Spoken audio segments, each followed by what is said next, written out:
Hello everyone, welcome to Praveen classes. जैसे कि मैंने कहा था कि मैं जो सीरीज रिवीजन सीरीज शुरू कर रहा हूँ, उसका पहला चैप्टर है आपका नंबर सिस्टम, जिसके अंदर आपको पढ़ना है रियल नंबर, जो आपका पहला चैप्टर है। ठीक है, तो रियल नंबर में आप एनसीईआरटी में अगर आप देखें तो आपको 4 एक्सरसाइज दिए हुए हैं, 1.1, 1.2, 1.3, 1.4। ये दोनों एक्सरसाइज आपको नहीं पढ़ना है क्योंकि सीबीएसई ने इसे सिलेबस से हटा दिया। तो आपको देखिए सिर्फ 1.3 और 1.4 ही पढ़ना है और इससे आपके 3 क्वेश्चंस आ रहे हैं। तो 3 क्वेश्चंस में अगर आप देखेंगे, इनमें क्वेश्चन पूछने का टाइप क्या है। तो 1.3 जो है उसमें आपको कुछ क्वेश्चन देंगे जिसमें आपको प्रूव करना है कि वो एक इरेशनल नंबर है। अब ये इरेशनल नंबर कैसे प्रूव करेंगे, तो पहला वो है, तो 1.3 से आपका एक क्वेश्चन आएगा 3 मार्क्स का, जो लॉन्ग क्वेश्चन है वो इसी से आना है। सेकेंड है 1.4। इस चैप्टर को बड़ा ही आसान है बनाना। इस चैप्टर में क्या है कि आपको विदाउट डिवीजन बताना है कि कौन सा फ्रैक्शन जो है वो टर्मिनेटिंग है या नॉन टर्मिनेटिंग है या रिपीटिंग है। तो रिपीटिंग तो नहीं बता सकते हैं विदाउट डिवीजन, बट टर्मिनेटिंग और नॉन टर्मिनेटिंग बता सकते हैं। तो इसमें आपको बताना है कि कौन सा फ्रैक्शन टर्मिनेटिंग है और नॉन टर्मिनेटिंग है।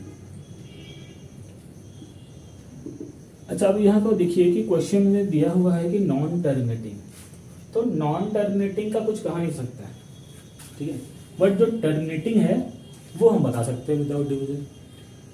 तो चैप्टर नंबर 1 में इन दो को पढ़ना है, इन दोनों से क्वेश्चन सॉल्व करवाए जाएंगे।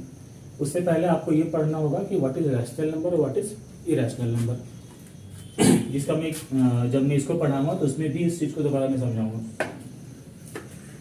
देखिए, रैशनल नंबर का जो डेफिनेशन होता है, अगर किसी से पूछा जाए व्हाट इज रैशनल नंबर, तो हम कहते हैं any number that can be written in the form of p by q where q is not equal to 0। But ये जो डेफिनेशन है रैशनल नंबर का, वो कंप्लीट डेफिनेशन नहीं है, क्योंकि p by q तो हम किसी भी नंबर को ले सकते हैं, हम इरेशनल को भी ले सकते हैं। और यहाँ पे q is not equal to 0 दिया गया है कि अगर हम p डिवाइडेड बाई 0 बोले तो when you divide any number from 0 with 0, तो आपका जो वैल्यू आता है वो आता है इनफाइनाइट, जिसे आप सॉल्व नहीं कर सकते। और इस चैप्टर को बस इसी कॉन्सेप्ट से आप नहीं बना सकते हैं, ठीक है। तो आपको 2 चीज समझना होगा पहले, कि रैशनल क्या होता है और इरेशनल नंबर क्या होता है। तो ऐसा कोई भी नंबर जो कंप्लीट टर्मिनेटिंग हो, टर्मिनेटिंग क्या होता है, जैसे आप 10 को डिवाइड करते हो 2 से, तो ये कंप्लीट डिवीजन देता है और रिमाइंडर कितना दे रहा है यहाँ पे 0, तो मैं बोलूंगा ये कंप्लीटली डिवाइड हो गया। तो ऐसा कोई भी नंबर जो कंप्लीट डिवाइड हो जाए, तो कंप्लीट डिवाइड होना मतलब वो टर्मिनेट हो गया, इसका मतलब कि वो टर्मिनेटिंग है। अच्छा, अगर वो टर्मिनेट नहीं हो रहा है इट मीन, तो वो एक और चीज उसमें कंडीशन होता है रिपीटिंग का, जैसे कि 10/3 अगर आप इसे डिवाइड करोगे तो ये कभी टर्मिनेट नहीं होगा, बट आप देखेंगे कि रिपीट कर जाएगा। तो एनी नंबर जो या तो टर्मिनेटिंग हो या तो रिपीटिंग हो, उसे हम कहते हैं रैशनल नंबर। रिपीटिंग और मैं डील करूंगा जब मैं पढ़ा रहा हूँ आपको, वो चैप्टर नहीं पढ़ाऊंगा उसमें, और रिपीटिंग और डील करूंगा। अच्छा, अगर कोई भी नंबर ना ही टर्मिनेट करे और ना ही रिपीट करे, जैसे कि आप किसी नंबर को डिवाइड दे रहे हैं, डिवाइड दिए जा रहे हैं, ना वो खत्म हो पा रहा है ना वो रिपीट हो पा रहा है, तो वैसे नंबर को हम कहते हैं इरेशनल नंबर, मतलब कि non terminating and non repeating number. तो बहुत कम नंबर है जो इस चीज को फॉलो करते हैं, non terminating and non repeating.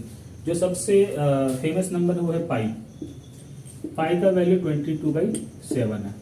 अच्छा, 22/7 एग्जैक्ट वैल्यू नहीं है, ये भी अप्रॉक्स वैल्यू लिया गया है। आप जब इसे डिवाइड करेंगे कि 3 पॉइंट के बाद जब शुरू होगा डिवीजन देना, जैसे कि आप लोग नॉर्मली यूज करते हैं 3.14, बट ये यहाँ पे टर्मिनेट नहीं हो रहा है, ये आगे चला जा रहा है, और एक ऐसा नंबर है जो ना कभी रिपीट करेगा ना ही कभी टर्मिनेट करेगा। मतलब कि 4 के बाद जितने भी नंबर आएंगे वो अलग अलग नंबर आएंगे, तो ना ही हम उसे टर्मिनेटिंग कर सकते हैं ना ही हम उसे रिपीटिंग कर सकते हैं। तो रैशनल नंबर जो टर्मिनेट कर जाए या फिर रिपीट कर जाए, इरेशनल नंबर जो ना टर्मिनेट करे और जो ना कभी रिपीट करे, ये आपकी प्रॉपर्टी होती है। लेकिन ये एक बेसिक प्रॉपर्टी है, इसके बेसिस पे भी आप चैप्टर नंबर 1 को सॉल्व नहीं कर पाएंगे। हाँ, आप ये तो यूज करेंगे ही करेंगे, पी बाई क्यू का फॉर्म भी यूज करेंगे, इसे भी यूज करेंगे, लेकिन जो एक सबसे बड़ा डिफरेंस होता है रैशनल और इरेशनल में, वो ये होता है कि रैशनल नंबर अगर मुझे किसी को प्रूव करना है तो पी बाई क्यू के फॉर्म में होंगे। अब ये जो दो नंबर होते हैं ये दोनों को प्राइम नंबर्स होने चाहिए, ये दोनों को प्राइम नंबर्स होने चाहिए। को प्राइम नंबर क्या होता है मैं उसे बता देता हूं।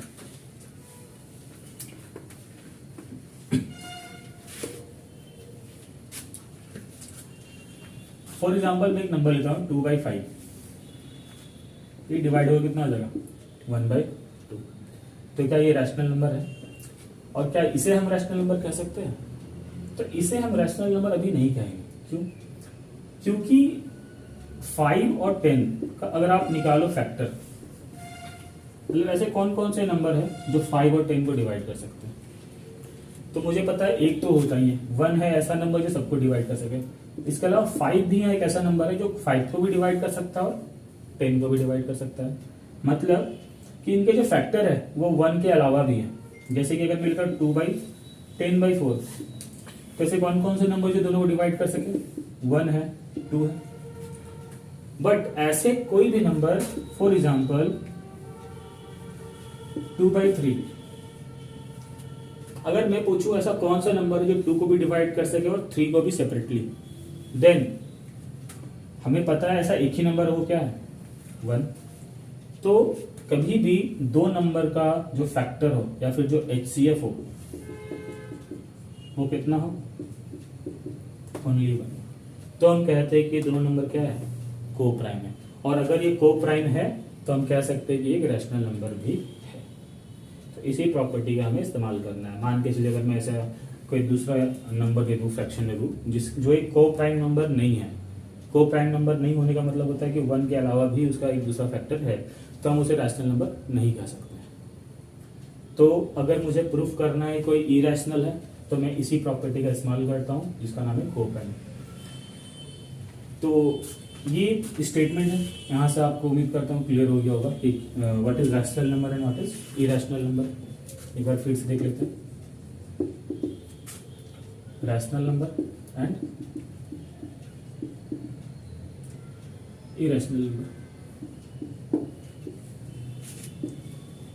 सबसे पहले बात, रैशनल नंबर क्या होना चाहिए? पी बाई क्यू के फॉर्म में होना चाहिए। सेकेंड, टर्मिनेटिंग होना चाहिए। अगर टर्मिनेटिंग नहीं है तो वो रिपीटिंग होना चाहिए, दोनों कोई एक हो सकते हैं। तीसरा, वो को प्राइम नंबर्स होने चाहिए। कौन से को प्राइम नंबर होंगे? ये पी एंड क्यू। और अगर ना ही वो टर्मिनेटिंग है ना ही वो रिपीटिंग है तो वो क्या हो सकता है? Non terminating and non repeating number. Third, they are not coprime number, वो को प्राइम नंबर नहीं होने चाहिए, तो वैसे नंबर कहलाते हैं इरेशनल नंबर। जनरली आपके इरेशनल नंबर में जो सबसे बेसिक है वो है 22/7, जो पाई का एग्जैक्ट वैल्यू है। मैं पाई को क्लास बनाऊंगा कि पाई क्या होता है, बच्चों को नहीं पता है, वो सिर्फ वैल्यू जानते हैं 22/7। अच्छा, इसके अलावा एनी नंबर जो रूट के अंदर हो, जिसका आप रूट सॉल्व नहीं कर सके, उसे हम क्या कहेंगे? इरेशनल। तो यही आपका मेन है, जो लॉन्ग क्वेश्चन आएगा कि प्रूफ करने को दिया जाएगा, √2 को प्रूफ कीजिए एक इरेशनल नंबर है, √3 को प्रूफ कीजिए इरेशनल नंबर। ये था आपका एक्सरसाइज 1.3 का कॉन्सेप्ट। जब मैं 1.3 पढ़ाऊंगा तो इसे मैं फिर से पढ़ाऊंगा वहां पे। अब नेक्स्ट जो है एक्सरसाइज 1.4 में क्या कॉन्सेप्ट आपको यूज करना है? एक्सरसाइज आपको बोला जा रहा है कि विदाउट डिवीजन आप पता कीजिए वो टर्मिनेट हो रहा है या नहीं हो रहा है। तो विदाउट डिवीजन चेक करने का क्या रूल है? तो देखिए जो नंबर होते हैं, आप कभी भी किसी भी नंबर को आप 2 से डिवाइड कीजिए, कोई भी नंबर हो। 2 एक ऐसा नंबर है जो किसी भी नंबर को डिवाइड कर सकता है। ऐसा क्यों? मान के चलिए मैं डिवाइड करना चाहता हूँ 11 को, तो देखिए 2 है, 2 5 10, रिमाइंडर कितना आ गया 1, एक पॉइंट लेके 0 लेंगे तो कितना बन जाएगा 10, और जहां पॉइंट लेके आप 0 लिए वो 2 के टेबल में आ जाएगा, और वो कितना हो जाएगा 2 5 10। तो आप देखिए अगर आप 2 से डिवाइड कर रहे हैं तो पॉसिबल रिमाइंडर क्या क्या हो सकता है 0 एंड 1। अगर 1 आया तो एक पॉइंट लेके आप 0 ले लेंगे और 5 से डिवाइड कर देंगे। तो अगर आप ध्यान नहीं दिए तो आप कभी भी किसी भी नंबर को 2 से डिवाइड करिए। जैसे कि अगर मैं लेता हूँ 20 या 18 ले रहा हूँ, 18/2 तो कितना आ जाएगा 9। अगर मैं 19 लूंगा तो 9.5, और अगर मैं 20 से करूँ तो 10, 21 को करूँ तो 10.1। ये पैटर्न देखिए, अगला बोल दूंगा 11, अगला 11.5। या तो वो कंप्लीट डिवाइड होगा तो पॉइंट में एक प्लेस में जाके डिवाइड होगा। 2 में यही खासियत होता है। तो सबसे पहला ये 2 की एक बहुत बड़ी प्रॉपर्टी होती है कि 2 किसी भी नंबर को डिवाइड कर सकता है। मैं बिना डिवीजन दिए भी बता सकता हूँ क्योंकि एक प्रूव्ड है ये डेटा। अब आता है नेक्स्ट नंबर। नेक्स्ट नंबर है 5। जैसे 2 की एक प्रॉपर्टी है उसी तरह 5 की भी एक प्रॉपर्टी है कि 5 भी किसी नंबर को डिवाइड कर सकता है। क्यों कर सकता है? क्योंकि आप जब भी किसी नंबर को 5 से डिवाइड करेंगे कुछ भी रिमाइंडर बचेगा। फर्स्ट केस में आप जैसे ही पॉइंट लीजिएगा, पॉइंट लेने के बाद उसमें 0 आ जाता है, और जहां 0 आया 5 उसको 2 टाइम में या किसी भी तरह से उसको काट देगा। जैसे कि आप बोलेंगे सर 11 को डिवाइड करो, तो 11 को आप डिवाइड करोगे 5 से, तो 5 2 जा 10, रिमाइंडर कितना आ गया 1, पॉइंट लूंगा 0, अगेन 0 आ गया, और ये कितनी बार डिवाइड कर देगा 2 बार। तो 5 आप कोई भी नंबर ले लो, मैं 78 ले लेता हूँ, 78 को डिवाइड करो 5 से, 5 बन जा 5, 28, 5 5 जा 25, रिमाइंडर कितना आ गया 3। कुछ भी रिमाइंडर आएगा, जैसे यहाँ पॉइंट बैठा ना, यहाँ क्या आ जाएगा 0 और 5 इसे कंप्लीट डिवाइड कर देगा। तो 2 and 5 ऐसे नंबर है जो कभी भी किसी भी नंबर को डिवाइड कर सकते हैं। इन्हीं 2 नंबर का यूज होता है इसमें। तो हम कौन कौन सा नंबर जान रहे हैं 2 and 5। इसके अलावा बाकी सब भी नंबर डिवाइड करते हैं, बट हम बिना डिवीजन के उसको नहीं पता कर सकते। अच्छा, आप एक चीज ध्यान दो कि अगर आप किसी नंबर को 2 से डिवाइड कर सकते हैं या किसी नंबर को 5 से भी डिवाइड कर सकते हैं, तो इनका जो प्रोडक्ट होता है 10, आप उससे भी किसी नंबर को डिवाइड कर दोगे, किसी भी नंबर को। जैसे अगर मैं बोलता हूँ 1 2 3 9 6 डिवाइडेड बाई 10, मुझे पता करना है कि अब एक डिजिट के बाद पॉइंट लगा देना है, हो गया डिवीजन। मतलब कि अगर डिवीजन में 2 अकेला है तो भी वो डिवाइड कर देगा, अगर डिवीजन में 5 अकेला है तो वो भी डिवाइड कर देगा, और डिवीजन में अगर दोनों है तो भी वो कंप्लीट डिवाइड कर देगा। इसी प्रॉपर्टी का आपको यूज करना है। ठीक है, फॉर एग्जाम्पल मैं अगर आपसे पूछता हूँ, एक नंबर ले रहा हूँ 13967 डिवाइडेड बाई 8, आपसे पूछा गया है बताइए क्या ये नंबर कंप्लीटली डिवाइड होगा बिना डिवीजन के, बताइए। तो सबसे पहला ऊपर में कोई भी नंबर है मुझे ध्यान नहीं देना है, उससे मुझे मतलब ही नहीं, मुझे बस मतलब है नीचे वाले नंबर से। तो नीचे वाला नंबर क्या है मेरा 8, और 8 को अगर आप ब्रेक करोगे तो क्या होगा 2 इंटू 2 इंटू 2, मतलब कि डिनोमिनेटर में सिर्फ 2 2 2 है, 2 2 2 है, 2 पावर 3, और मुझे पता है अगर नीचे 2 रहा तो कंप्लीट डिवाइड करेगा ही करेगा। इसलिए मैं सीधा बोल सकता हूँ कैसा है ये टर्मिनेटिंग, मुझे चेक करने का नीड नहीं है क्योंकि वो 2n के पावर के फॉर्म में आ गया, मतलब डिनोमिनेटर में सिर्फ और सिर्फ 2 है। एक दूसरा नंबर मैं दे रहा हूँ 625, डिवाइड कीजिए, बिना डिवाइड करके बताइए कंप्लीट डिवीजन होगा या नहीं होगा।